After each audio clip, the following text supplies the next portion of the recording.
پڑھتے ہیں، جبکہ معلوم ہے کہ 18 سال کا عالم جوان 80 سال کا بوڑھا کوئی ہو تو اس پر لازم ہے کہ عالم سے آگے نہیں عالم سے پیچھے چلے۔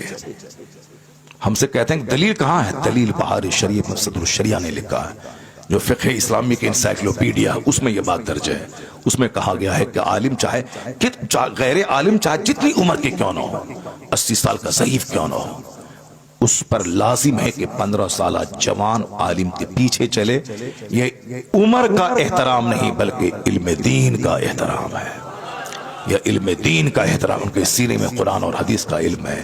جیسی کی تیسی کر ڈالی تم لوگوں نے جلسے کی، اور اس کے بعد آج کوئی ٹوک رہا ہے تو تم اس کے خلاف بول رہے ہو، اس کے خلاف چل رہے ہو۔ میں مبارکباد دیتا ہوں ہندوستان کے اس گئے گزرے ماحول میں بھی تمام مفتیان کرام، تمام ائمہ کرام، تمام علماء، تمام مشائخ کو، جنہوں نے اس گئے گزرے ماحول میں بھی حق کی حمایت کر کے عالم ہونے کا حق ادا کیا۔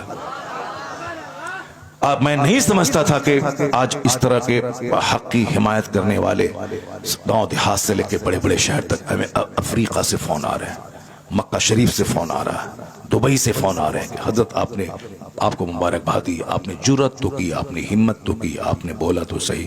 میں نے کہا شکریہ، کم سے کم آپ نے بولا تو صحیح۔ ہندوستان کے بڑے بڑے مفتیان کرام، اور پھر پبلک کی طرف سے فون آ رہے ہیں۔ ایک سیٹ گجرات کا اس نے فون کیا، آج ایک اسلامیہ انٹر کالج کا ایک پرنسپل، اس کا فون آیا، آج پورنا کا ایک بہت بڑا سرجن ہے ڈاکٹر خواجہ ندیم، ان کا فون آیا۔ یہ سارے لوگ کہتے ہیں حضرت ہم لوگوں کے دل میں جو تھا وہ آپ نے اپنی زبان سے ادا کر دی۔ لاکھوں لوگوں کے دل میں یہ بات تھی کہ یہ اچھا نہیں ہو رہا ہے، ہرا کیا پیسوں کی بارش ہوئی، کیا ہے یہ، کیا تماشا ہو رہا ہے۔ اس لیے آج اگر میرے بول دینے سے اگر سارے نعت خواں ادب سے نعت پڑھنے لگیں تو سمجھ لیں کہ اللہ کا کروڑوں شکر اور احسان ہے کہ کم سے کم کوئی ایک بندہ گالی گلوچ سننے کے بعد حق تو بولا جس کا اثر جھلکنے لگا۔ اس کی صبح ہو کے ایک محفل میں تھا، وہاں ایک بہت بڑا ہندوستان کا نعت خواں، وہ صرف ایک نعت پڑھ کے بیٹھنے لگا تو میں نے کہا کہ ایک کلام اور سنا دو۔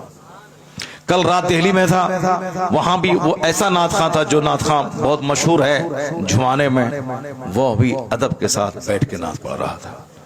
ابھی فون آ رہا ہے دلی سے کہ حضرت اثر جھلک رہا ہے، پھر کل ایک فون آیا کہ جیسے حضور اثر جھلک رہا ہے۔ کم سے کم کچھ تو ہوا، فائدہ تو ہوا۔ جس دن ہمارا جلسہ بازاری نعت خانوں سے خالی ہو جائے، عالم دین کی بات سننے کے لیے لوگ باہر سے چل کے پنڈال بھر دیں گے، کیونکہ قرآن سے بہتر کون سی بات ہے، حدیث سے بہتر کون سا کلام ہے۔